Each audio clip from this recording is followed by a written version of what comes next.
எல்லாருக்கும் வணக்கம். எல்லாருக்கும் வணக்கம். என்னாச்சுன்னு பாத்தீங்கன்னா ஒரு சின்ன சோகமான விஷயம். நேற்று மாப்பிள்ளைக்கு ஆக்சிடென்ட் ஆகி போச்சு. பாத்தீங்கன்னா என்ன ஆச்சுன்னு கேளுங்க. வந்து நேற்று ஃபங்க்ஷன் போறோம்னு சொல்லி அவசர அவசரமா வந்து பைக்கு கேட்டேன். சரின்னு பைக் சாவி கொடுத்தேன். ஃபங்க்ஷன் போறேன் வேட்டியில் இருந்தேன்.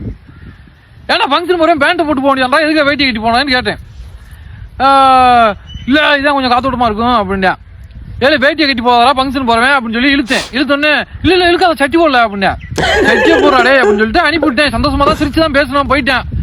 போயிட்டு அது என்னது பைபாஸ் ரோட்ல வந்து விழுந்து கிடைக்கான்னு சொல்லி நண்பர் போன் அடிச்சு இந்த மாதிரி மாப்பிள்ள வந்து பைபாஸ் ரோட்ல கிடைக்கும் ஆக்சிடென்ட் ஆகி போச்சுன்னு சொல்லி போன் அடிக்கவும் எனக்கு பதட்டமாயிருச்சு. பதட்டமா பேசும், எனக்கு பதட்டமாயி போச்சு. என்ன ஆச்சுன்னு கேக்குறேன். இல்ல ஆளுக்கெல்லாம் சாதாரணம் இல்ல, சின்ன கீரல் கூட இல்ல, தப்பி ஸ்டாப்ல ஆனா அப்படின்னு சொல்லி இழுத்தோன்னே என்னடா ஆச்சு ஆனா என்னடா அப்படின்னு கேக்குறேன். என்ன செஞ்சிருக்கு மூதேவி, பைபாஸ் ரோட்ல அந்த வேட்டி இருக்குல்ல, வேட்டி கட்டி போனா அந்த வேட்டி எல்லாம் கிழிஞ்சு முண்டை கட்டியா கடந்துருக்கா. சரியான கூட்டமா, பைபாஸ் ரோடே கூட்டமா. இந்த வீடியோ எதுக்குன்னு பாத்தீங்கன்னா அதுக்கு செத்துருக்கலாம், சட்டி போட்டு போயிருக்கணும். இல்ல அந்த முண்டமா கிடக்கிறதுக்கு செத்துருக்கலாம். சட்டி போடுங்க, 80 தடவை சொன்னாலும் கேட்கறது கிடையாது. சட்டியை போடு, இனிமே நீட்டாரு, 1க்கு 4 சட்டி போடு. எல்லாருக்கும் சொல்லலாம், நான் பொதுவா சட்டி போடாத உங்களுக்கு சொல்றேன். போடு சட்டியை போடு, எத்தனை தடவை சொல்றது வணக்கம். இங்க பாருங்க, சட்டி போடாம இந்த ஒண்ணு நானும் சட்டி போடல.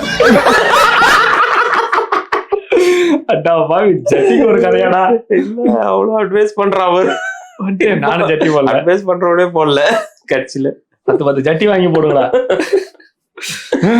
நினைச்சு பாத்துல அவனை கட்டியா போன வெளியில அதுமே வரவே இல்லையாடா. அது மாதிரி அதே வேற எவனா வீடியோ வேற எடுக்கிறானா. கூட்டம் கூடிச்சுனால தெரிச்சு அதை பார்த்து தெரிச்சு ஓட்டிடுவாங்க.